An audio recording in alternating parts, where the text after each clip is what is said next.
Thank you, everyone, for introducing yourselves. Once again, if you don't know me, my name is Christina Joy Whittaker. I'm a leadership strategist and coach, and I partner with ambitious professionals who are looking to shift to the next level. What does the next level necessarily mean?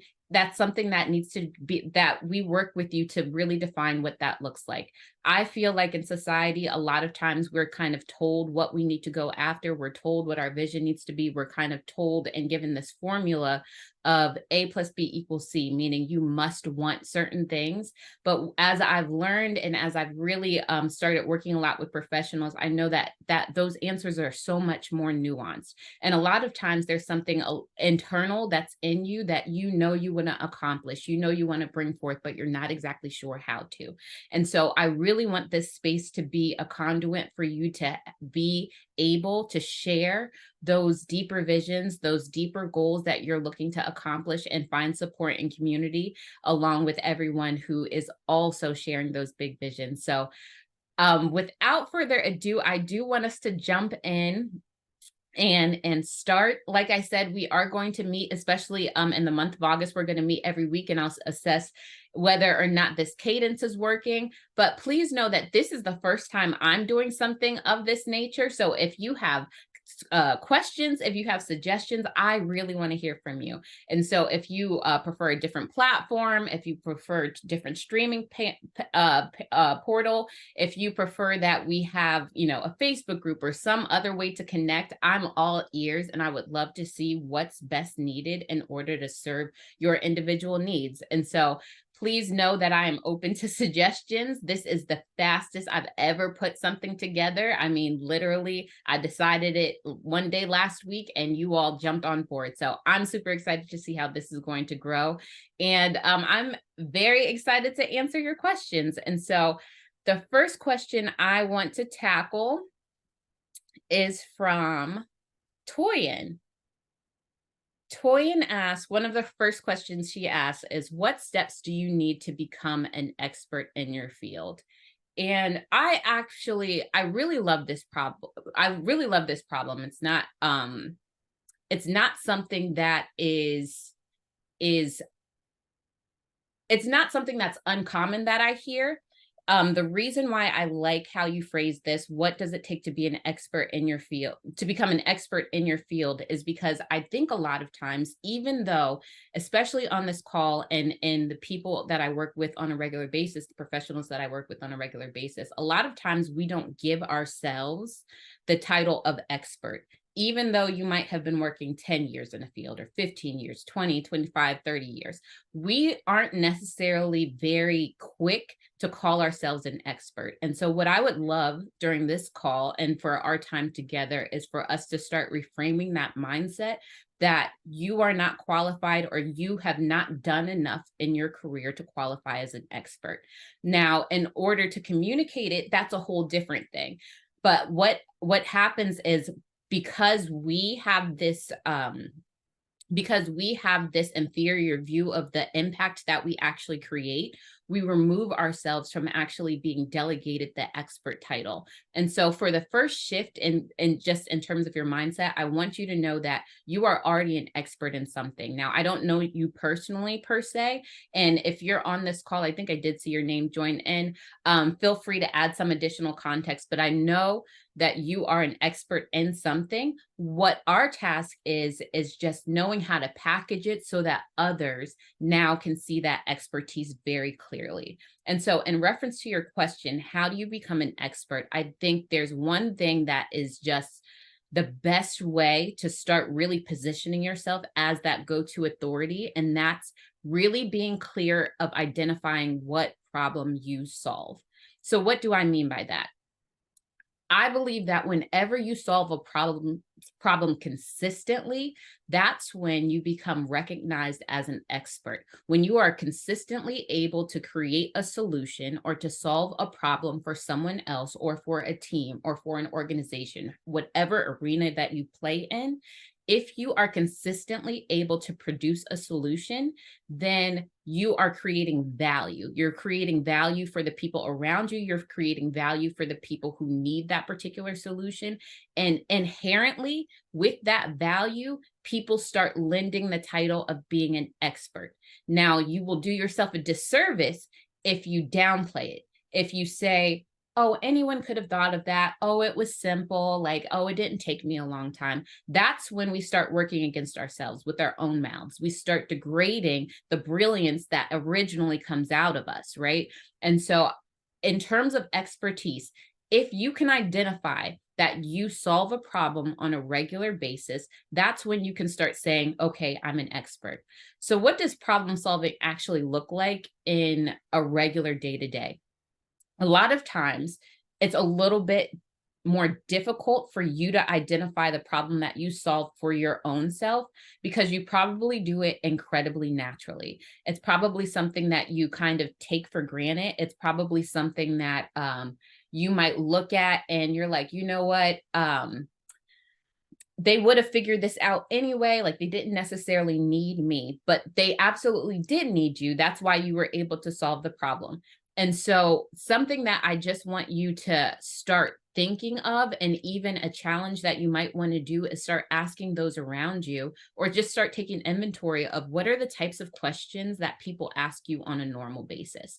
And it doesn't necessarily have to be at work. It could be outside of work too. But let's say you're the friend in the group who always has the answers to the questions, or always knows the advice to give people, or who always knows the information and knows how to point people in the right direction. When you start hearing the types of questions people ask you for time and time again, or ask you about time and time again, that should start to craft a narrative that you can now start taking hold of, because people will see your value much faster than you will see your own value.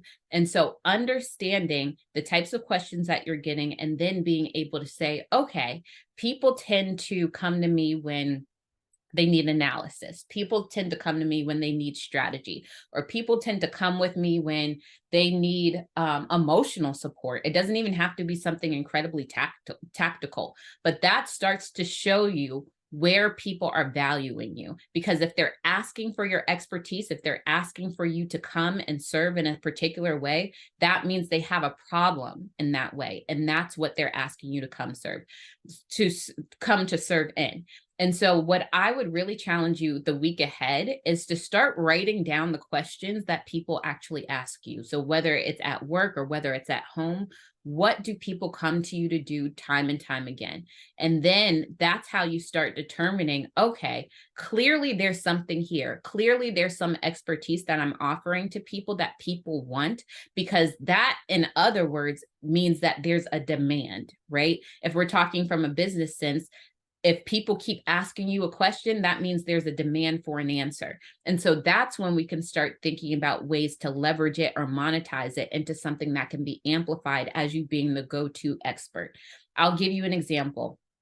When I was working on a consulting team, I happened to be very good at Excel. I didn't necessarily think I was that good at Excel, but what I noticed was that people kept coming to me time and time again, asking me, how do I put this formula into the spreadsheet? How do I do this process? How do I use this equation? And they kept asking me and asking me. So what I realized was, okay, this is something that other people can't do easily, but it's something that does come easily for me. And so I was able to leverage that into becoming an expert. So I embedded myself as the expert on each project that I wanted to get an additional foothold in. And so once you start understanding, okay, people want me as an expert in this situation, then the next step is trying to figure out how do you want to leverage it? How do you want it to work in your favor? How do you want it to allow you to get the opportunities that's going to extend your value even further? So maybe there's a stretch project, maybe there's a stretch role, maybe there's something that you really want to go after, but you're not exactly sure how to. Because now you know the value that you offer, you can have something to barter. You can have something to give to buy you access into places and into rooms that maybe you would not have been a part of initially. And so the question of how to become an expert in your field is a very layered one, to be honest. But at the basis level, I think understanding the problem that you solve on a regular basis, either, in your life or in your team, is what's going to allow you to start down the road of identifying what is that expertise. That, all of that aside, I understand the emotional impact and the emotional toll of either being good at a lot of things and not being able to know how to pick, or just feeling, you might be in a point in your career where you might just feel deflated, right? Where it's like, I don't even know what I'm good at. I don't even know what I like. Allow for that to play out, allow for that to process. I think those are real feelings. And a lot of times they get in your line of sight. They get in the way of your line of sight of really seeing like the value that you can offer. And so understanding what are the things that are pain points right now that is causing that deflation, what are the things that are that's causing that spiral, but also understanding that in terms of expertise, you don't need to be an expert in everything. You don't need to be everyone's expert for every single thing. What you need to do is identify, what is it that brings you joy? What is it that you actually like to do? What is it that you actually have a natural gift at doing? And then setting up systems around that allow you to shine through that particular aspect. Toyin, I hope that was helpful. If you have a follow-up question, go ahead and ask it in the chat. I'll be sure to get to you. Or if you have additional context you want to add, you can add that as well. But I hope that was helpful in terms of getting the starting process of what it means to be an expert in your field. I want to move to the next question, but I also want to reiterate for anyone who just joined, if you did not get a chance to pre-submit a question, I do have the Q&A open, so you can go ahead and use the Q&A function on this webinar and submit your questions, and I'll be sure to get to it. But thank you so much for asking. Thank you so much for sharing. And let's keep it moving. All right, the next question comes from Yvette. How do you stay motivated to reach your goals? I think that's a great question. And I'm not going to answer that particular question in a beginner format. First of all, I will say there's someone on this call who's a goal expert. Her name is Wanda Martin. Please be sure to reach out to her. She is excellent at goal programming, curriculum, all of those things. Everything that deals with goal setting and strategy, she's great at. So be sure to reach out to her. But in reference to my opinion about what it means to stay motivated to reach your goals, I think it's an interesting question, because I assume at this point, especially everyone on this call, or a lot of people who I end up coaching, is that you've seen both a lot of successes and you've seen a lot of failures, right? And sometimes there are seasons where you see more of one than the other. Now, something I want to really underscore is the fallacy that you need to be motivated to accomplish a goal. So if you're asking me directly, how do I stay motivated to reach my goals? The truth, if I'm being all truthful, I don't I do not rely on motivation. I think some people tie motivation with the sensation or the desire to do something, which is great, right? But a lot of times things, especially as we get further along in our careers that have bigger vision, that have bigger impact, that are more complex, they take a lot more time to evolve. They take a lot more iterations or U-turns or transitions that we don't always anticipate. And so that's when we always mark motivation as being our villain, like saying, I don't know why I can't get myself into this. I can't make myself do this. But what I do know more than anything is that motivation, especially if you're thinking about it in an emotional sense, is always going to wane. It's a feeling. You're going to have highs of it. You're going to have lows of it. So I think the more important construct that we really need to focus on is, how do you create systems that allow for you to be consistent in making progress in pursuing those goals, that allow for for a system to outlast whatever emotion that you may be feeling in terms of a lack of motivation. I think one of the main things that we do is we say we don't have the right goals. We say we're not meeting them. We keep failing. I would challenge anyone who's kind of in that particular bracket to take a step back and really take time to flesh out what is the actual vision that you're going for. Because if you have a goal and you don't have a vision, you're not necessarily making progress to something that's going to be sustainable or long lasting, or that's going to be impactful in nature. So you really want to make sure, what is the actual vision that I have? I would challenge anyone who's in the process where they're trying to set that new vision for what they want to accomplish in life to focus on who are the people that will be most impacted by this particular vision. Who are the people that you're looking to move forward? Who are the people that you're looking to help or to uplift in some way? That's the question that's going to allow you to start framing up what are the goals that's needed to accomplish this particular vision. So first, I would say if anyone has a goal problem or they feel like they're having motivation issues with your goal, I would say first, make sure that you have clarity of vision. And after you figure out, do you have clarity of vision, then I would measure the goals that you may have right now in alignment with that vision. I think especially a lot of times as we get more experience in our careers and as we grow, sometimes our goals just don't fit anymore. Sometimes we have either outgrown the need for that particular focus, or it just no longer aligns. And so we're up here trying to hold on to this marker that no longer applies to the vision that we're actually trying to accomplish. I'll give you an example. One of my goals was to get a perfect score on the SAT. Now, I graduated school decades ago. If I still kept that as my goal, which I'm entitled to, right? Like, they don't have an age cap on taking the SAT. They don't have any restrictions that would bar me from continuing to take the SAT.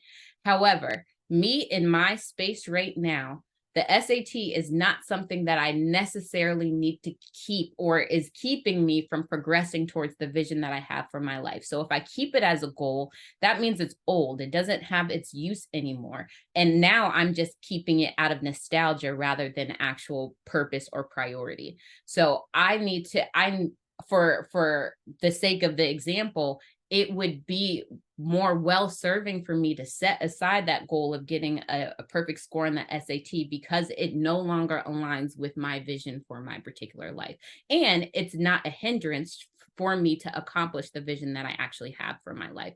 So I think one of the up-leveled questions, especially for us in our times of career, is really, after you get clear on your vision, assessing what are the goals that actually align with this vision? What do I actually need to do? And finally, what's actually going to allow me to move forward and create that system of consistency? So knowing yourself at this point is going to be an incredible benefit, right? So if I say that I want to read 20 books this particular month, but I know I'm a super slow reader and I don't allot particular time to do that, then I'm setting myself up for failure. So what's the system that I need to create to enable an atmosphere for success? So do I need to widen my lens of what it means to read? And do I need to get an Audible subscription and listen to audiobooks? Do I need to wake up an hour earlier so I can allow myself the time to make the progress and the page count that's needed to complete the 20 books? So I think the last question is, how do you create a system that's going to outlast your emotions? Emotions are I don't know what the word is, but emotions are fickle. That's the word. Emotions are fickle. So what is a system that you can buy into and be accountable to that's going to allow for that system to outlast whatever emotion you might be feeling about that goal going forward? I hope that's helpful about how do you stay motivated to reach your goals. I know it's probably not an answer that people typically hear, but I think especially as you're looking to be more aligned with a greater version of yourself, I think the questions get up leveled. I think there's more nuance to it. I think there's more things that you have to think about and really assess. And one of those things is really assessing, what place do these goals have in my vision? And if they don't have a place, then what needs to change about them? What needs to be adapted so that I'm making the progress that's needed? What needs to be shifted so that I'm able to continue the momentum that's going to allow me to actually accomplish these particular goals? So I hope that's helpful. Next question is from Kay. I started a new job. Yeah, Kay, you started a new job. How do I search for a mentor or sponsor or a buddy to bounce ideas off of? First of all, congratulations on the new job. Can everybody write in the chat, congratulations to Kay? That's super exciting. I'm very excited for you. I don't know if you're still on the call. Oh, I see your name. Yes. Congrats, Kay. So excited for you. Okay, new job. So many things to consider as you're starting a new job, right? All right. How do I search for a mentor or sponsor or a buddy to bounce ideas off of? So I think this is a great question. When you start a new job, I truly think that is one of the prime time areas. And you may have heard me say this before, but it's just a prime time to milk everything you want out of an organization. And this is why I say this. I think the first 90 days are incredibly critical, mainly because you're coming into a new system and people expect you not to know anything, or they expect you to be in a mode where you're learning or trying to figure it out. Where we mess up and where we cut ourselves off at the knee is when we come in and we are like, you know what? I don't need any help. Like, I got this. I can do everything. Give me all the projects. Give me all the things. Remember, since you already have got the job, there's no more proving, right? You've done your job to prove that you are eligible to be successful in the role. You went through the interview processes, you talked to the people, you met the people, they liked you, you're on board, you went through the background checks, you're not crazy, you're on board, you're in there, right? And so what I want us to shift out of is the proving mechanism, which a lot of times stops us from being able to make the critical relationships that are necessary, especially after you first start. So I would say the first 90 days, as much as you can, first, before you do anything, before you reach out to anyone, determine what do you want out of this role. The reason why I say this is because you are the one who knows the grander vision of what you want to accomplish, right? You may be in this role for a year, you may be in it 5 years, you may be in it for the rest of life. I don't know, but you may have multiple things that you want to accomplish. Perhaps you want to start a side business. Perhaps you want to start a podcast. That's a very pointed topic for Kay, just because I know her. Perhaps you want to run a conference. There might be a lot of things that you want to do, right, in general. And so I would make sure that you're clear on the vision for your career and your life and what you actually want to accomplish. But then we're reverse engineering, how does this position help me to accomplish those things? And the reason why I want you to have this macro level view as opposed to just how I do well in my position is because if we're going from a macro level, that's going to give you a lot more longevity and a lot more spread in order to hit different marks on your vision, but also open up opportunity in a way that you might not have thought about before. So be incredibly clear about how this position fits in to your life vision and what you want to do in both career and business, but also in relation to the mark that you want to leave within the organization. Now, that mark could look different ways for different people, right? You may not be someone who wants to reach the highest ranks. You may not ever want to be the CEO of this company. You may also want to be the CEO of the company. You may know that this is very temporary, or you may know that this particular organization allows you access and to connect with people that you normally wouldn't have been able to do or been able to connect with. So be very dogmatic about that. Be very clear about, how does this benefit me? How does this work? And that's when you start being able to identify who are the people I actually need to connect with that's going to allow me to reach this particular goal. So let's say your goal is to meet people in a particular area of expertise, right? Especially since you're new to the company, I would set up meetings. I don't know if you're remote or if you're in person, but I would set up either virtual chats or in-person coffees, ask for 15 minutes of their time, and I would be thorough about it. I would almost like devote whole days to or chunks of your day to doing just that, to just meeting people, to just talking to people and understanding what it is that they do, letting them know what it is that you want to do and how any gleaning advice, getting that information, that inside scoop of what does it take to actually be successful in these particular roles? What does it take for you to be a superstar, quote unquote, as you're looking to build your brand internally? And so first, I would be very clear about your vision, both within the organization as well as outside the organization. Then I would be clear about what you want to benefit from in the position that you're in right now, whether it's a networking role, whether it's a holdover role, whether this is a dream role and you want to make the best of it, whatever it is, be honest about what type of position this is, but understand from that lens who it is that you need to connect with internally. I would also really leverage LinkedIn. I quite frankly would stalk people on LinkedIn. I would look at their profiles. I would see who they know. I would see who they're connected with.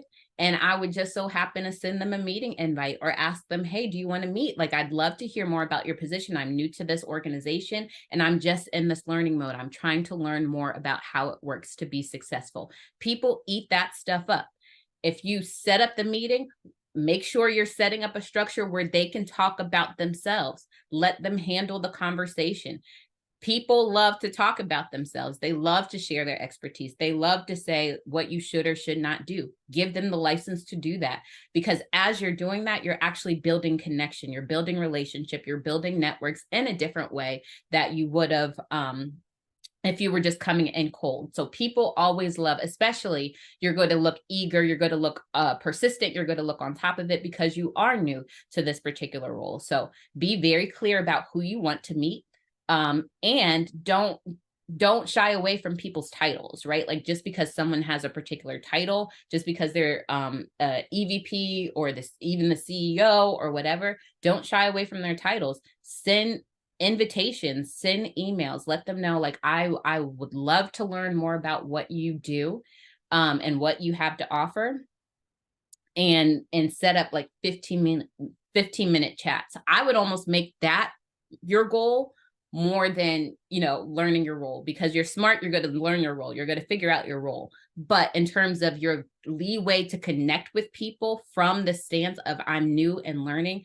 that's a limited amount of time. So I really maximize that. Another key area I would focus on, just in terms of understanding who you need to know and who your mentor is understanding how you are rated in a performance system, right? And so I don't know how your structure is, but whoever is in that performance review meeting for like quarterly reviews or end of year reviews, make sure you know all of them. And so whether that's your manager, whether that's the manager's manager, whether that's the manager's manager's manager, whoever gets decision power or deciding power over a rating or over compensation, that's who you need to know. And they need to know you and the value that you have to offer. And so those are the people I would create regular cadences with, regular cadence of conversations with. That was a lot. I hope that was helpful. Congratulations on the new job. That's amazing. I know it was a journey. So congratulations. And you had a follow-up question as well about how do you foster the mentor relationship that you now have with a VP? This person you were able to call on in a time of need, and they walked you through what was needed. After you settled down, you determined that you need to foster your relationships and your network and with your mentors. How do you follow up consistently? I'm going to answer the question behind the question. To me, and tell me if I'm wrong, to me, it sounds like you're asking me, how do you foster this relationship without appearing annoying? That's what I'm hearing. Correct me if I'm wrong, but that's what I'm hearing. And I think that's a lot of times what people are afraid of in terms of fostering relationships with mentors or people who we want to sponsor us, or, just people we want to build connection with. We don't want to appear as if we're bothering them or that it's annoying. Now, the thing is, and I'm going to answer your question because it was very direct in reference to you already having established a relationship with this particular person. They've already shown that they have an invested interest in your success. You've already reached out to them, and they've already met you in a place of need. They've already offered their services to help you, right? And so anything that might be in your brain that's telling you, I don't know, like, I don't want to bother this person, I don't want to do this, or maybe even like, oh, they've already done so much, I don't want to keep asking, I would really put that to the side, right? Because people don't help people that they don't want to help. People don't guide people that they don't think can be guided. And so don't put yourself or don't borrow trouble in a way where it's not there, because in this particular case, it's not there. Now, what I will say, and this is more of a broad strokes response in general, if you are looking to develop a mentorship relationship with someone, what I would do is be very clear about the cadence in which you want to engage with this person. And understanding, just prep your feelings. And this is not necessarily for your situation, Kay. This is in general. Not everyone is going to want to be your mentor. Not everyone is going to want to be the person who guides you. Some people are just better at sponsors and saying like, hey, promote this person. And they never want to meet with you. They can vouch for you, but they never want to meet with you. They don't necessarily want to mentor you. But since this was about mentorship in particular, I would really be clear about the cadence that you want to establish and understanding that there needs to be progress made. And so what I suggest is after you kind of reach out and you let them know, like, hey, this is how it's going in this particular role, would love to touch base. When you're touching base, I would kind of establish a cycle, create a cycle that works for you. But if I were to create a wireframe cadence, what I would say is first, initiate some sort of touch point, whether that's a virtual meeting or it might be a coffee or something like that, but initiate a touch point. That's step one. Actually have the meeting, allow them, and you come prepared with pointed questions. You come prepared with things that are not things that you can just Google on the internet, right? Like, come with very well thought out questions to the person that you would like to be mentored by. Make sure you say a thank you after the meeting, but before you ask them to meet again, follow up with results on how you progressed on what they said last. Don't just keep meeting with people and picking their brain. Make sure you're going back to show some evidence of progress. It doesn't have to be that, oh, I did all of these things, or I was successful and no mistakes. It doesn't have to be that. Just show how you applied whatever it is that you learned from your last meeting. I would have that be the next point of interaction. After I showed some evidence of progress, the next thing I would do is show something that I was learning or something I was growing towards or some sort of new goal that I was taking on. But I will also offer to help them in some capacity with something that they were working on. Maybe it's something that you remember from the meeting. Maybe you know that they have an interest in getting a board seat or doing something in particular in that particular way. How can you leverage your network to also help with them with those goals? That's not always required. Not all mentors necessarily need that symbiotic, I help you, you help them. But there's nothing wrong with just offering help and seeing how is it that you can also lend a helping hand so that this is a mutual exchange. And then ask to meet again. And so if that's helpful for a cadence, I would use kind of that in terms of markers about how do you foster that relationship on a regular basis. I would say more than anything, people love to see when their advice gets applied. They don't always love to hear if you're in a perpetual problem, another problem, and they're pouring out and you're not doing anything with what they gave you. And so be sure that you're showing some evidence of progress. I think that's what's going, if you take one thing from that, that's what I would take. And understanding that if you see something in someone that is kind of a connection, more than likely you're seeing some version or some iteration of yourself that you want to grow into. And they probably see it in you too. So don't psych yourself out. Don't necessarily take yourself out of the game. I always tell my clients, like, be annoying. Like, I don't care. Like, if you want something, keep going after it. Keep casting the net. Keep asking. The worst the worst that you can hear is no. The worst that you can hear is stop emailing me. And then from that, stop emailing them. Find somebody else, right? But that's not going to happen. That's not going to happen. So okay, it looks like you have a follow-up. Okay, my marketing VP really aided me in the negotiation process for the role. What I realized is that we literally hadn't spoken in a year. Okay, after I got the role, I started thinking I need to consistently network and check in, not just in a time of crisis. That's one of the things that the layoff taught me. Good. Yes. Yes, I would agree. So as much as possible. So even if you don't have that regular relationship, maybe you aren't necessarily working together and they're kind of external.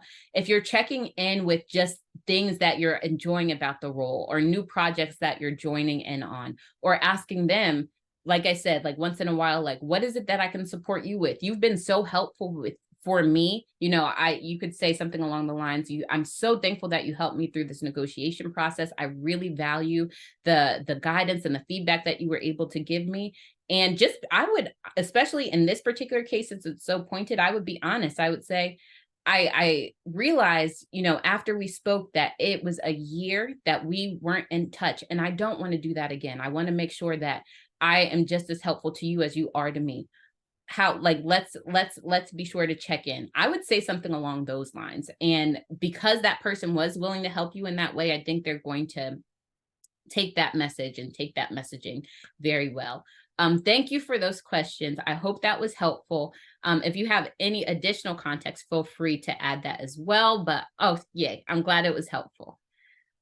All right, moving forward. Okay. Our next question is from Renita.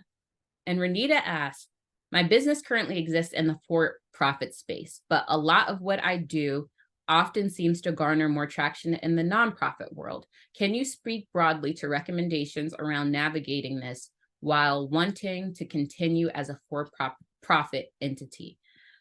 I think that's actually a really great question. And I'm sure she's not alone. I think a lot of us, especially who are either full-time entrepreneurs or hybrid entrepreneurs, so meaning people who have traditional 9-to-5s as well as businesses on the side. And I would say, even especially with women, not always with women, but especially with women, a lot of those ventures are altruistic in nature, meaning they are put in place to either help communities, they're put in place to either help particular types of people or particular industries in a way that kind of has a heart message behind it. And so what she's saying is that because of that type of dynamic, it seems like a lot of opportunities would better serve her in the nonprofit space than how she kind of structured her business already in the for-profit space. So I think that's a great question. I think it's a valid question. And here's what I'll say to that.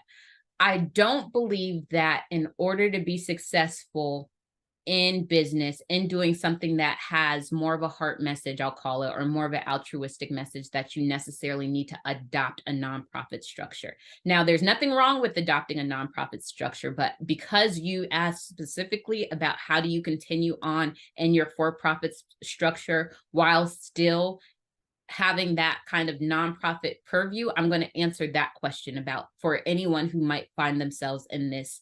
It's not a great area. It's just an interesting niche of business, right? Service-based businesses. That's what I'll call it. I think there's an official term, but I'll use that term. So here's what I will say. Especially, I think at the crux of the question, if I had to guess, is that if you're looking for grant applications, sometimes there's that stipulation where in order to get XYZ grant for whatever community-based organization that you have created, that you have to have a nonprofit standing. So understanding that there are sometimes very real barriers in terms of grant funding that you have to apply to, or you have to really work with, I'm going to give you a couple of different ways to think about your structure and how do you still maximize that maximize being in that space without having the nonprofit standing as your only structure? So one of the things I would really recommend for anyone who understands that they have a more mission, heart-centered type of business is to consider creating a board of directors of sort. So obviously in the nonprofit, you'll see that a lot. The nonprofit space, you'll see that a lot, but you can also create a board of directors within for-profit entities. Here's why that's so helpful. If you are wise about how you craft your board of directors within the for-profit space, you could do a very pointed, a very curated group of people who you know have access to resources, be it financial, be it people resources, be it like actual product resources, but you could be very savvy about how you curate this board of directors in relation to your for-profit mission. So you're still being able to get the longevity of allowing your impact to expand and understanding that it's going to breathe through multiple people, but not feeling like you have to change the structure of your business.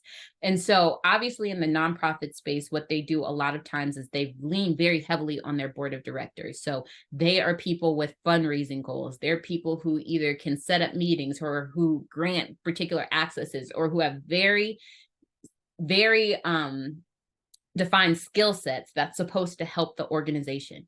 There's nothing in the rules that say you can't do that for a for-profit endeavor as well. And so what I would really encourage you is using that system. And so if you have something, and I know a little bit more context, so I'm going to sprinkle in because I know she's, for instance, in the environmental education space. So if you have something that you know has money ties to it that people can either access through their positions of power, whether that be at organizations or whether that be at larger nonprofit organizations themselves, if they are saying, yes, we will help you through this board of directors, that network and those resources now by extension, a lot of times can be accessed by you.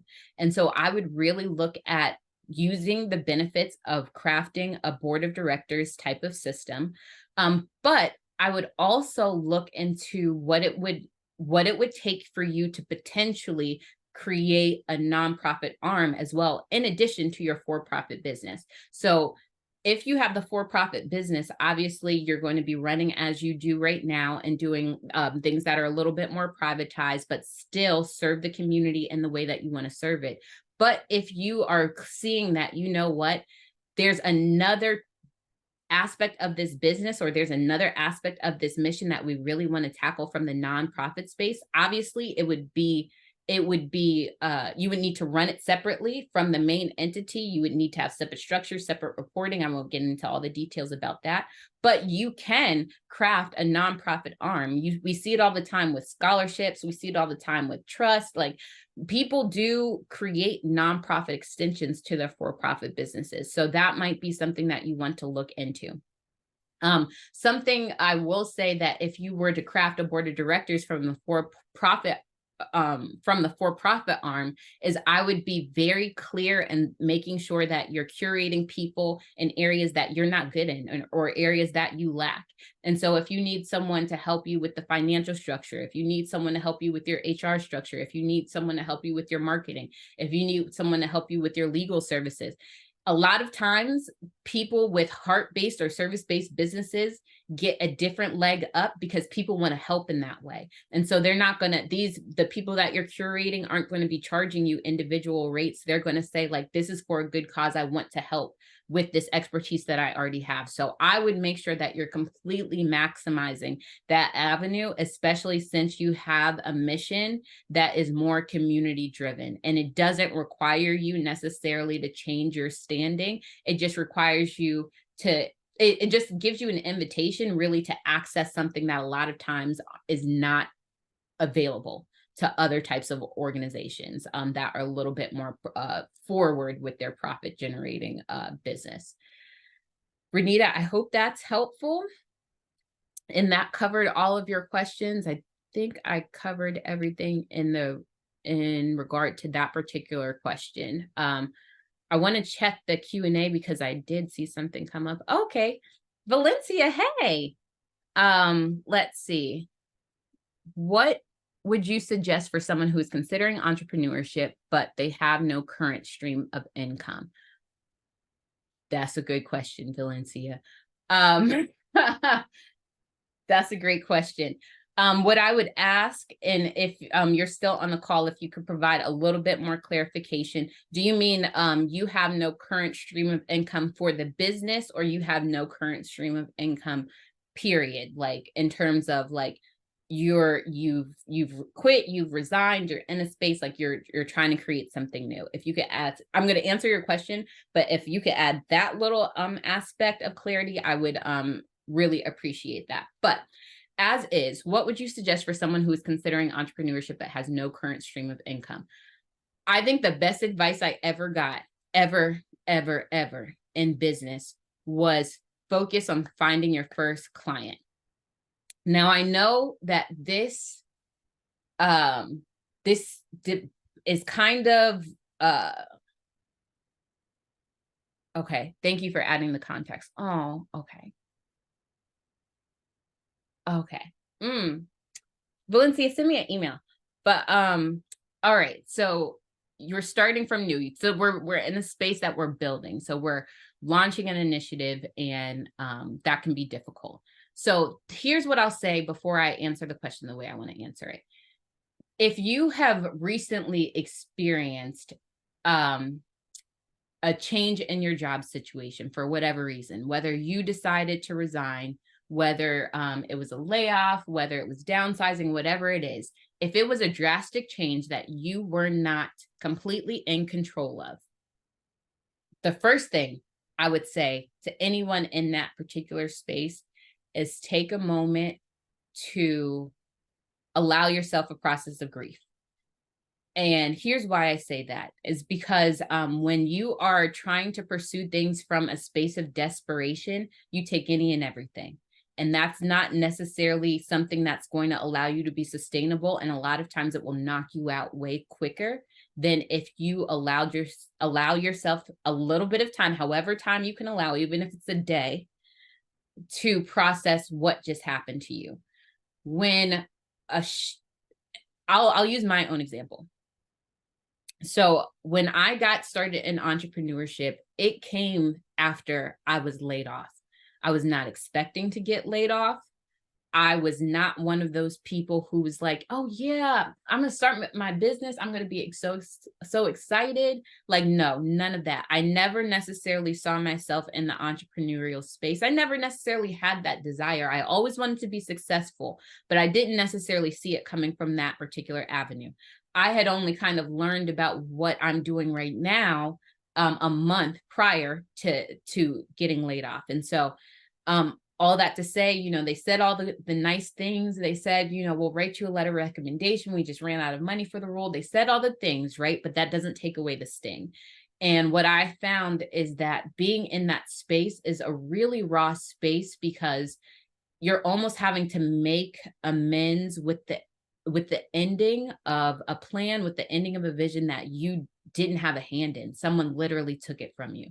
But I'll say one of the most comforting things I heard, and really at the time it was like a slap in the face, but now I see how comforting it was when I was facing that, someone said, you saw your job as a safety net, but your safety net is not so safe if someone can take it from you.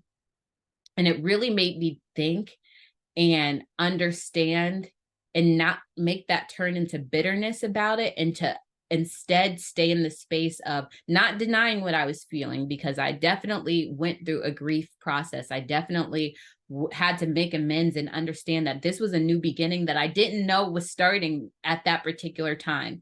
But what it did was allow me to see it a little bit more with the opportunity that was in front of me, a little bit more with the leeway. Now, I will say, I can't speak on the financial pieces, right? So better than anyone, like the bills that you have to pay, the things that are coming up. So I would always say, if you do need to get a job, or if you do need to make a different type of transition, that's not a failure. You're allowed to do that. You're completely allowed to do that. You don't need to make this work as a standalone if you don't want to, if you don't have that desire to. Now, I do understand, like, sometimes you're just not mentally there. like you can't bring yourself to doing that, and that's okay too. But here's what I will say in reference to just actually answering the question that you told me to answer. I think the best thing you can do is understanding, or is finding your first client, because that is not only going to give you cash for one, but it's also going to start building your confidence. And so that doesn't mean you have to have a perfect website. That doesn't mean you have to have an email list of thousands of people. That doesn't mean you have to have a billion social media post strategies. Honestly, your first client could be somebody you already know in your group. And I'm not exactly sure what you're looking to create. I'm not sure of the magnitude, and I'm not sure of the offerings. But if there is a problem, and if you feel like you need to start a business, for anyone who's looking to solve a business, only go forward if your business solves a problem. If it doesn't solve a problem, there will be no demand and you will have no money, right? And so if you see a problem, I would say go where the problem is. Go to the epicenter of where the problem is. So think critically of who is consistently having this problem. Who is the audience that you need to be talking to? Where are the events that you need to show up to? Who is it that you can help right now, and in terms of the sphere of influence that you have, or in terms of the knowledge that you have? Who can you help right now and offer a service to or a package to? From that's when you can start building off of what everything else is. You don't have to have everything in one pretty package. You don't have to have all the pretty branding all the way done. You need to figure out your client. That comes before everything else. And so if I had any piece of advice, it's finding it within the next week, if you can, like, be dogmatic about it. Find who is going to be your first client, who is going to be that person that you can help, and who's going to pay you. If they can't pay you, not right now. They're not your focus right now. Find someone who can pay you. But also, if you need evidence of success, even if it's something new, more than likely, a lot of us shifting into business are offering services and things that we've done before. We've just been doing it for free, or we've just not realized it was business. So in terms of me, I was helping people get new jobs and start businesses during my lunch breaks. I just didn't know what to call it. I didn't know what it was, right? And so more than likely you have an evidence of success. More than likely you have a pattern of success. So those are your testimonials. Get anecdotal things from that and keep going. But I would say find your first client. That's what I want you to focus on. Find your first client. I hope that was helpful, Valencia. Let me know if you need a little bit more context. But I do want to add this caveat. In terms of your first client, it's really like, who is the audience that you believe right now? And it may evolve, right? But in terms of what you're offering, if you were to close your eyes and imagine, like, who's in that room, who's actually benefiting, who's actually getting this service, what do they look like? Then ask your question, is that person a financial decision maker? The reason why I want to make this caveat is because a lot of us are doing things that might benefit kids or something like that.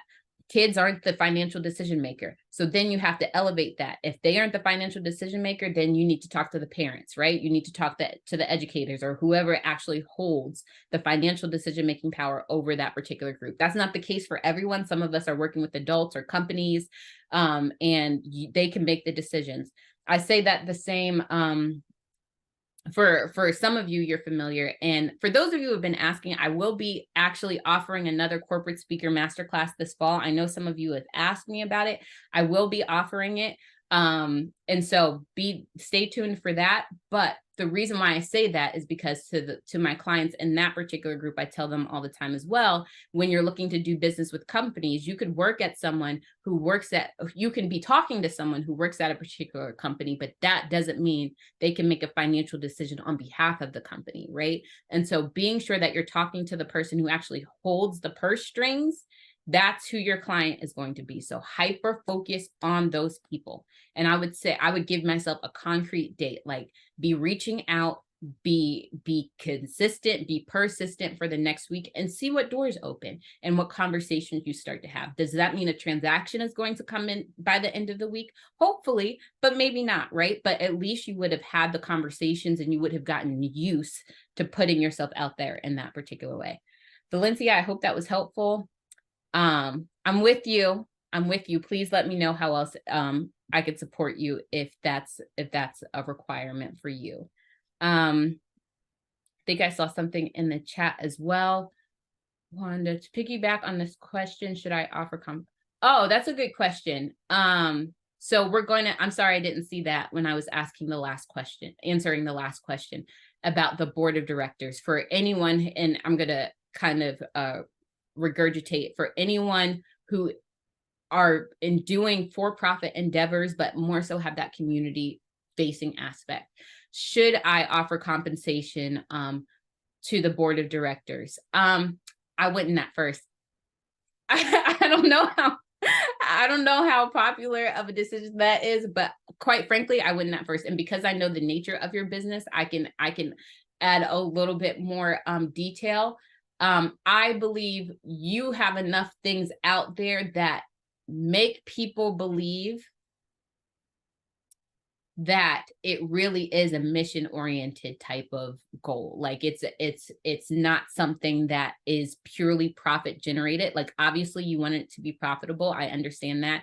And so this isn't a slight, this is actually an advantage. So I don't believe that you approaching certain people about like being on a board of directors will automatically trigger in their head like, oh, I want compensation to do this, if that makes sense. And so I wouldn't offer it.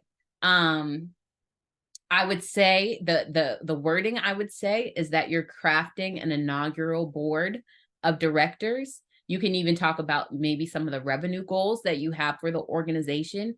And I would get their buy-in to help with the revenue goals. So they definitely know if they're helping with the revenue goals, they're not going to be getting compensated from it. And so I personally, no, I would not make them paid positions, not initially at least. I hope that was helpful. I hope that was clear in terms of your question. And I will say, I think I'm coming to the last question, but if there's anything I didn't get to or you didn't get to ask, you can go ahead and put some last minute questions into the Q&A function that I'll get to, but I want to make sure I round out the pre-session submitted questions. Oh, and this is from Toyin. I'm sorry, you had a two-part question. How do you become recognized as an expert? Toyin, now this is my specialty. This is what I really like to answer, and I think it's impossible to answer it in a quick way. But so I don't sidestep the question. This is what I'll say. I think this is definitely different from your first question, right? Like your first question was, how do you become an expert? And for that, what I was talking about is realizing the expertise that you already have, right? A lot of times we get into spaces where we're like, oh, I have to get this extra degree to be an expert, or I have to get the certification to be an expert. Most of the times, no, you don't. You usually don't have to do any of that. You already have the expertise, and what you're just doing is delaying a decision that you already know that you need to make. And so I think this is a great variant of your question. How do you become recognized as an expert? Because there's a difference in that, right? First of all, I think I would say there are 4 different spaces that you need to get clear about to start you down the journey of becoming a recognized expert. The first question is, if you want to be an expert, right? Like obviously you need to be someone who is knowledgeable and who solves a problem on a consistent basis. But I want you to get clarity of, after people get that knowledge, where do they end up? And so where is the destination that you are taking them? Where is the solution kind of leading them to that allows them to get some sort of enlightenment, or to learn a skill a different way, or to hear something a different way, to have something in their brain challenge? Where are you actually leading people to? I think that's very, very necessary to get clarity on, because when you become recognized as an expert, that means people are going to want to follow you, right? And they have to follow you somewhere, right? And if you don't know where you're leading people to, everybody's going in a circle. So make sure you know where people are following you to. Second, I want you to be very clear on, or as much clarity, and you might be new, so as much clarity as you can right now, thinking about who your audience is.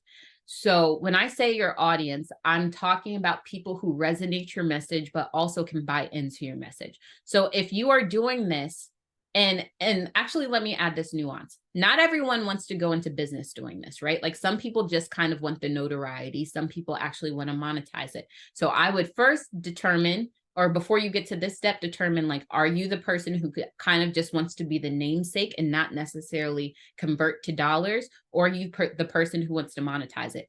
I tend to like to talk to people who want to monetize it, mainly because I think there's so much value in what you have to offer, and it opens up different streams of income where you can be getting 5-figure deals, where you be getting 6-figure deals with organizations who need your expertise in a way that opens up a door that you never thought of. And so I would be very clear about who the audience is that you want to be recognized in front of. You don't need to be an expert to everyone. Some of the greatest experts in industries are no names to other people who don't care about that industry. And so be very clear about the audience that you want to be recognized in front of. And then finally, understanding where they hang out per se. So this is about positioning. I want you to get clarity of your positioning as well. And so for instance, if you are someone who works with Gen Z, the Gen Z population, right? Like maybe you offer life coaching services to Gen Z. If you are offering life coaching services and you're paying a bunch of money in ads on Facebook, you are wasting your money, right? They aren't there. They're on TikTok, they're on Snapchat, they're on like all these other apps and platforms, but they aren't on Facebook. And so I say that from a social media perspective, but I also say that just in the physicality of the nature. Where are the people that you want to serve? Where do they go? If you're someone who wants to serve the medical industry, are you at medical conferences? Are you volunteering yourself in workshops at medical conferences? If you're someone who serves lawyers, are you at lawyers, at law conventions? Or if you're someone who serves HR functions, are you at the HR events? You know, are you in their forums online? Do you know where they go and where they are making decisions? That's what's going to allow people to see you, to recognize you as an expert, because they're in the mind and the space to do so. So understanding where they are actively making decisions about who they're getting information from, and you placing yourself there, is going to allow every difference to be made in terms of your positioning. So for instance, if you're looking for someone like me, if you're offering me something from a learning perspective, you probably shouldn't send it to me on Instagram. I'm usually not paying attention from a learning perspective on Instagram. I'm on Instagram for entertainment, and that's all I'm on Instagram for. If you send it to me on LinkedIn, that's when my mindset is to transact for something more serious in nature. So my decision process is different on that platform. And what is going to be your role and your responsibility is understanding where your audience is actually making those decisions. Where are they transacting? Where are they getting the information? Where are they investing? And being very clear about that above all else, and then showing up in those places on a regular basis. In terms of your messaging, that's something that we really dive into my private program. So I won't take a lot of time here, but saying the same thing that everyone else says will just put you in a bowl with everyone else, right? And so understanding how to craft a message that's going to disrupt someone's timeline or disrupt someone's thinking is going to be incredibly critical. So I would really think about ways to do that so that you continue to be recognized as an expert.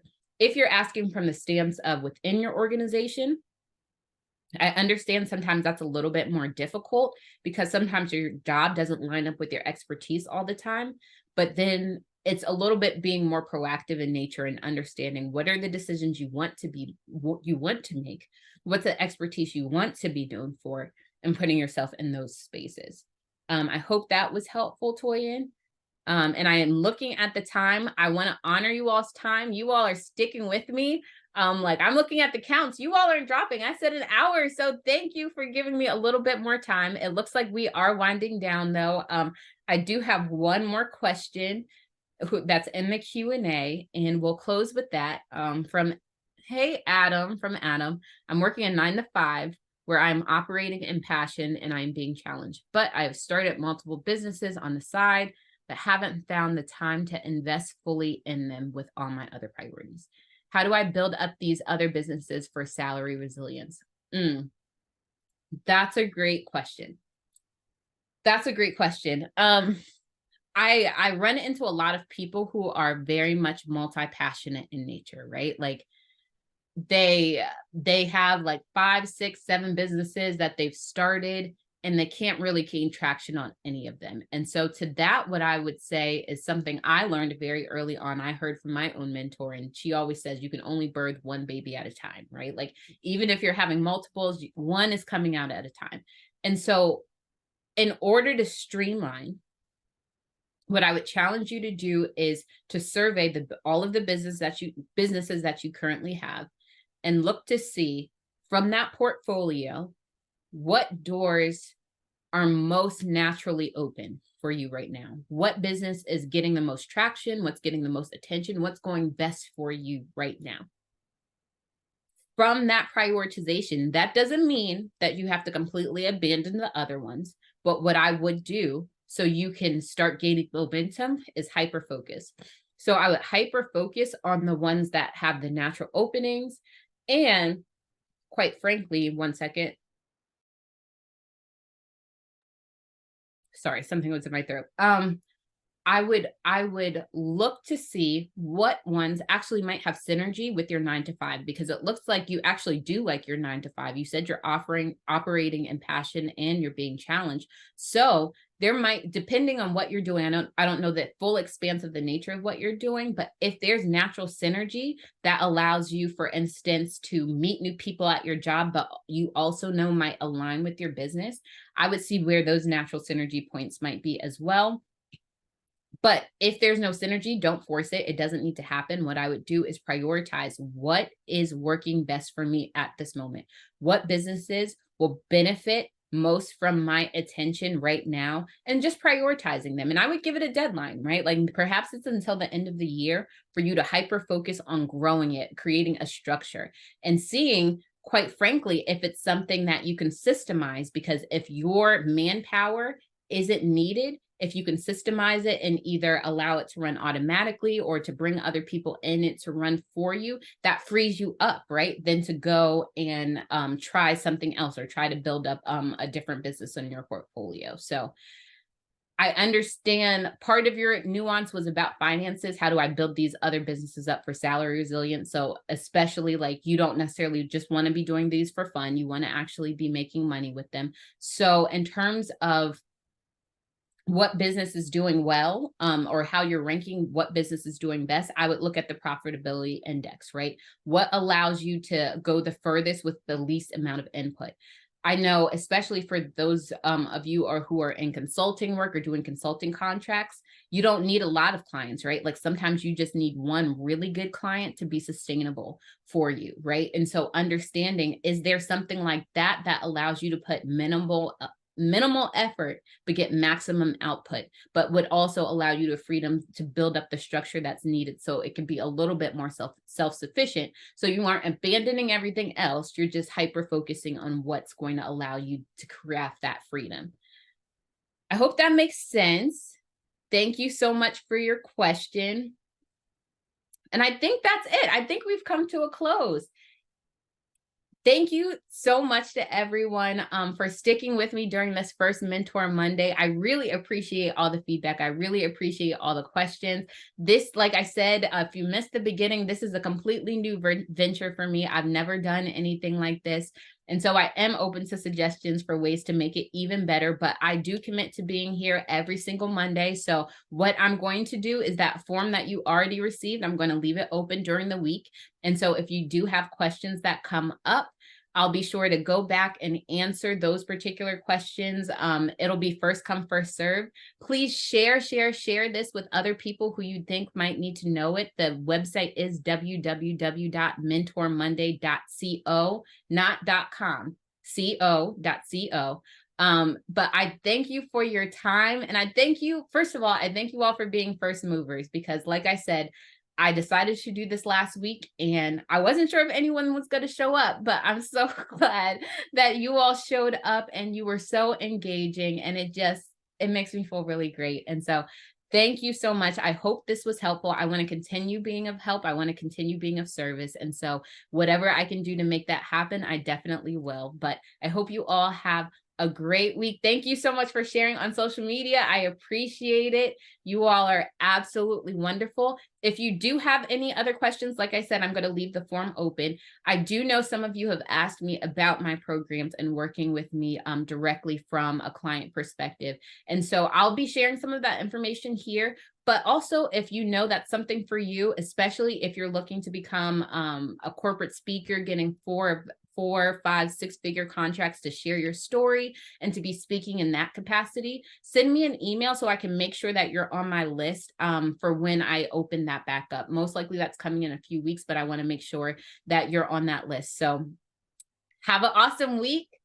Enjoy. I should have a catchphrase or something, but I don't have one right now. So I'll just say God bless and enjoy your week. Bye, everybody.